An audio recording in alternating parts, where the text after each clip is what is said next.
Paul Ryan went to Miami of Ohio. He graduated in 1992. Miami of Ohio is about to play Ohio State, so they invite him to do a little pep talk for the football team.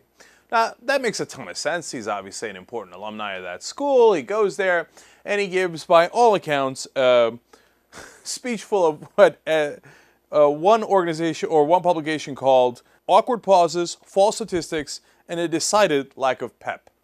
That was John Turner's Sporting News writing there. And first of all, he comes out and says this comment, quote, "They tell me that Ohio State hasn't beaten an in-state team in about 100 years. Let's change that today." Now, wait a minute. That'll make no kind of sense in a couple of different ways. First of all, Ohio State hasn't beaten an in-state team in 100 years? Inconceivable.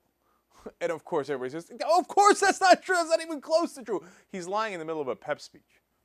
Okay. Now, I think he misstated it, to be fair, because he said, let's change that today. So he either meant Miami of Ohio hasn't beaten an in-state team in 100 years, which is possible. It might be actually 1,000 years. Or he might have meant that Ohio State hasn't lost to an in-state team in 100 years, which I also can't believe. Either way, he screwed it up royally. Then you go to his awkward speech. He says, "Your best is the best." Okay. But oftentimes it's not, because they usually lose. "Your best is what we got. We're really proud of you. Go out there and make us proud and do your jobs and make it count." Ooh. I added the pause there because they said that pause took forever. They're like, make it what? What are we going to do? And he's like, count. Oh, wow. You got us, man. We are pumped to go now. So, not exactly Ed Reed at halftime in Miami. "I'm hurt, dog. Don't ask me if I'm all right." Okay. So, well, did it work? I'll tell you what. They seem pretty motivated. They lost 56-10. Fail. Fail. Oops. Worst pep speech of all time. I could just see Paul Ryan in the third quarter, if he stuck around, if he actually watches football. Anyways, gotta go. All right, but this is not the first time that he has made false statements about sports. You know, he talked about how he ran the marathon. And, you know, he's really in shape. You definitely got to give him that. And so you're thinking, you know what? He probably had a pretty good time. In fact, he said he had a really good time. He was on a radio show and he said that it was, quote, under 3, high 2s. I had a 2 hour and 50-something.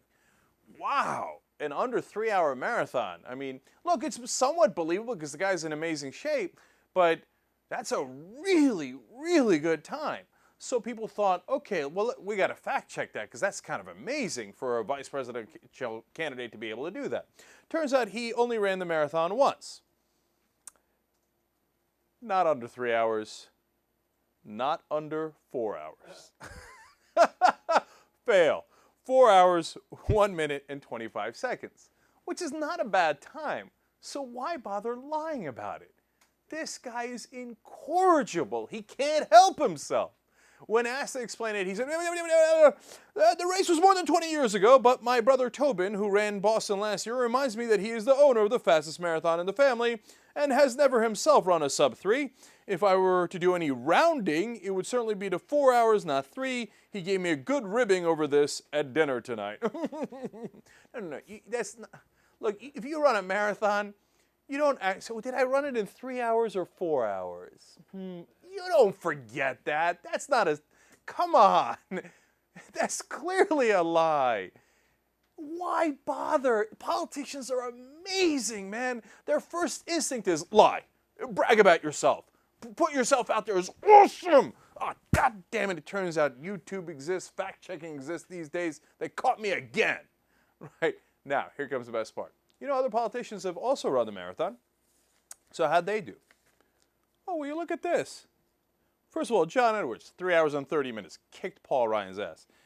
George W. Bush, 3 hours and 44 minutes, kicked Paul Ryan's ass. Good on you, W. Okay. Sarah Palin, 3 hours and 59 minutes, beating Paul Ryan. Paul, that's called a fail. Nothing wrong with it. Hey, listen, credit to Sarah Palin, too. Bless her heart. That's an excellent time. All right. Al Gore ran it. 4 hours and 58 minutes. Hey, listen, he ran a marathon, okay? I haven't run a marathon. Have you run a marathon? Have you run a marathon? All right. All right. Can't do it. Can't win with it. Here's what I would say in the halftime of my marathon. I'm hurt, dog. Don't ask me if I'm all right.